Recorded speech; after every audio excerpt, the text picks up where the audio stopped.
ನಮಸ್ಕಾರ ವೀಕ್ಷಕರೇ, ಇವತ್ತು ನಾವು ಕಡಲೆಕಾಳು ಹುಳಿ ಸಾರು ಮಾಡೋದನ್ನು ನೋಡ್ಕೊಳ್ಳೋಣ. ಈ ಸಾರಲ್ಲಿ ಹುಣಸೆ ಹುಳಿ ಹಾಕ್ಬಿಟ್ಟು ಮಾಡ್ತಾ ಇರೋದ್ರಿಂದ ತುಂಬ ರುಚಿಯಾಗಿರುತ್ತೆ. ಇದೇ ರೀತಿ ಸಾರನ್ನು ನೀವು ಮಾಡಬೇಕಾ? ಹಾಗಿದ್ರೆ ವಿಡಿಯೋನ ಎಲ್ಲೂ ಸ್ಕಿಪ್ ಮಾಡದೆ ಪೂರ್ತಿಯಾಗಿ ನೋಡಿ. ಮೊದಲನೇದಾಗಿ 150 ಗ್ರಾಮ್ ಅಷ್ಟು ಕಡಲೆಕಾಳನ್ನು ಇಡೀ ರಾತ್ರಿ ಅಂದರೆ 8 ಗಂಟೆ ಕಾಲ ನಾನು ನೆನೆಸಿಟ್ಕೊಂಡಿದ್ದೀನಿ. ನೆನೆಸಿಟ್ಟು ನಂತರ ನಾವು ಬೇಯಿಸ್ಕೊಳ್ಳೋದ್ರಿಂದ ಕಡಲೆಕಾಳು ತುಂಬ ಬೇಗ ಬೇಯುತ್ತೆ. ನೋಡಿ, ಕುಕ್ಕರಲ್ಲಿ ಹಾಕ್ಕೊಳ್ತಾ ಇದ್ದೀನಿ. 2 ಗ್ಲಾಸ್ ನೀರನ್ನು ಹಾಕಿ ಇದರಲ್ಲೇ ಎಲ್ಲ ಕಾಳುಗಳನ್ನು ಸೇರಿಸ್ಕೊಳ್ತೀನಿ. ಅಂದರೆ ನೀವು ಎಷ್ಟು ನೆನೆಸಿಟ್ಕೊಂಡಿದ್ದೀರೋ ಅಷ್ಟನ್ನು ನೀವು ಹಾಕ್ಕೊಳ್ಬೇಕು. ಅದಾದ ನಂತರ ರುಚಿಗೆ ತಕ್ಕಷ್ಟು ಉಪ್ಪು, ಅಂದರೆ ಕಾಳು ಬೇಯೋದಕ್ಕೆ ಎಷ್ಟು ಬೇಕೋ ಅಷ್ಟು ಮಾತ್ರ. ನಂತರ ನಾವು ಸಾರಿಗೆ ಎಷ್ಟು ಬೇಕೋ ಅಷ್ಟು ಸೇರಿಸ್ಕೊಳ್ಳೋಣ. ಓಕೆ, ಈಗ ಕುಕ್ಕರ್ ಲಿಡ್ಡನ್ನು ಕ್ಲೋಸ್ ಮಾಡಿ 3 ಅಥವಾ 4 ವಿಸಿಲ್ ಕೂಗಿಸ್ಕೊಳ್ಳೋಣ. ಆಗ್ತಾ ಇರಲಿ ಅಷ್ಟರಲ್ಲಿ ಮಿಕ್ಸಿ ಜಾರಲ್ಲಿ ಅರ್ಧ ಕಪ್ಪಷ್ಟು ಕಾಯಿ ತುರಿನ ಸೇರಿಸ್ಕೊಳ್ತಾ ಇದ್ದೀನಿ.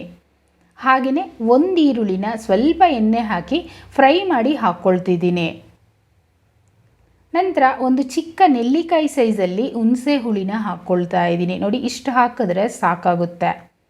ಹಾಗೆ 1.5 ಟೇಬಲ್ ಸ್ಪೂನಷ್ಟು ಬೇಳೆ ಸಾರಿಗೆ ಹಾಕುವಂಥ ಸಾಂಬಾರು ಪುಡಿ. ನೀವು ಖಾರ ಹೆಚ್ಚಿಗೆ ತಿನ್ನೋರಾದರೆ 2 ಸ್ಪೂನಷ್ಟು ಹಾಕ್ಕೊಳ್ಬೋದು. ಹಾಗೆಯೇ ಈ ಸಾರಿನ ಪುಡಿನಲ್ಲೇ ಖಾರ ಇರುತ್ತೆ, ಎಕ್ಸ್ಟ್ರಾ ಏನೂ ಹಾಕೋದು ಬೇಡ.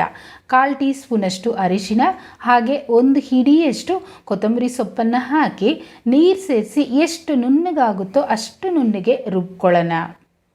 ಈಗ ಸ್ಟವ್ ಮೇಲೆ ಒಂದು ಕಡಾಯಿ ಬಿಸಿ ಮಾಡಿ 1 ಸ್ಪೂನಷ್ಟು ಎಣ್ಣೆನೂ ಹಾಕ್ತಾ ಇದ್ದೀನಿ. ಹಾಗೆಯೇ ಸ್ವಲ್ಪ ಸಾಸಿವೆನ ಹಾಕ್ಕೊಳ್ತೀನಿ. ಅಂದರೆ ನಾವೀಗ ಸಾರಿಗೆ ಒಗ್ಗರಣೆ ಹಾಕ್ತಾ ಇದ್ದೀವಿ. 1 ಕಡ್ಡಿ ಕರಿಬೇವು, 2 ಟೊಮೊಟೊನ ಸೇರಿಸ್ಕೊಳ್ತಾ ಇದ್ದೀನಿ. ನಂತರ ನೀವು ಯಾವ್ಯಾವ ತರಕಾರಿಗಳು ಹಾಕ್ಕೊಳ್ತೀರೋ ಅದೆಲ್ಲ ಹಾಕ್ಕೊಳ್ಬೋದು. ನಾನಂತೂ 3 ಬಿಳಿ ಬದನೆಕಾಯಿ, 2 ಆಲೂಗಡ್ಡೆನ ಹಾಕ್ತಾ ಇದ್ದೀನಿ.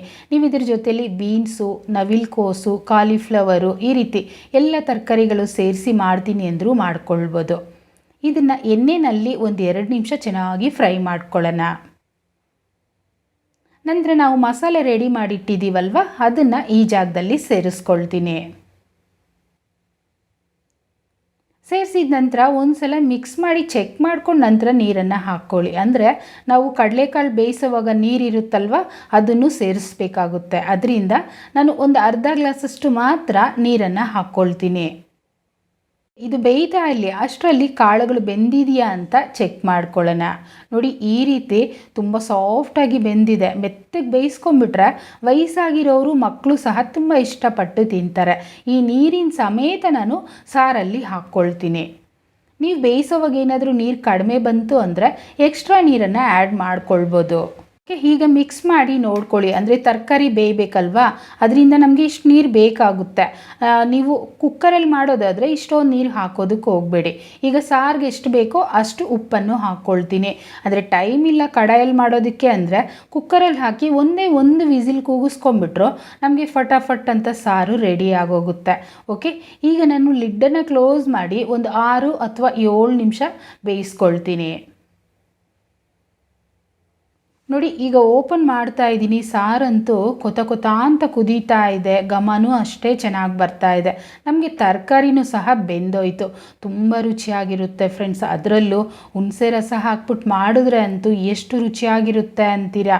ನೀವು ಬೆಳಗ್ಗೆ ಟೈಮ್ಗಾದರೆ ಚಪಾತಿ ಜೊತೆ ಮಾಡ್ಕೊಳ್ಳಿ, ಮಧ್ಯಾಹ್ನ ಆದರೆ ಬಿಸಿ ಬಿಸಿ ಮುದ್ದೆ ಮತ್ತು ರೈಸ್ ಜೊತೆ ಮಾಡ್ಕೊಳ್ಳಿ. ಪರ್ಫೆಕ್ಟಾಗಿ ಅಷ್ಟೇ ಆರೋಗ್ಯವಾಗೂ ಇರುತ್ತೆ. ಇವತ್ತಂತೂ ನಾನು ರೈಸ್ ಜೊತೆ ಸರ್ವ್ ಮಾಡ್ತಿದ್ದೀನಿ. ಈ ಸಿಂಪಲ್ ಆ್ಯಂಡ್ ಟೇಸ್ಟಿಯಾಗಿರುವಂಥ ಲಂಚ್ ರೆಸಿಪಿನ ಒಂದ್ಸಲ ಟ್ರೈ ಮಾಡಿ ನೋಡಿ. ಮಾಡಿ ಹೇಗೆ ಬಂತು ನನಗೆ ಕಮೆಂಟ್ ಮಾಡಿ. ಹಾಗೆ ಲೈಕ್ ಮಾಡಿ, ಶೇರ್ ಮಾಡಿ. ನಂತರ ಚಾನೆಲ್ನ ಸಬ್ಸ್ಕ್ರೈಬ್ ಮಾಡದೆ ನೋಡ್ತಿದ್ರೆ ಸಬ್ಸ್ಕ್ರೈಬ್ ಮಾಡ್ಕೊಳ್ಳಿ. Thanks for watching.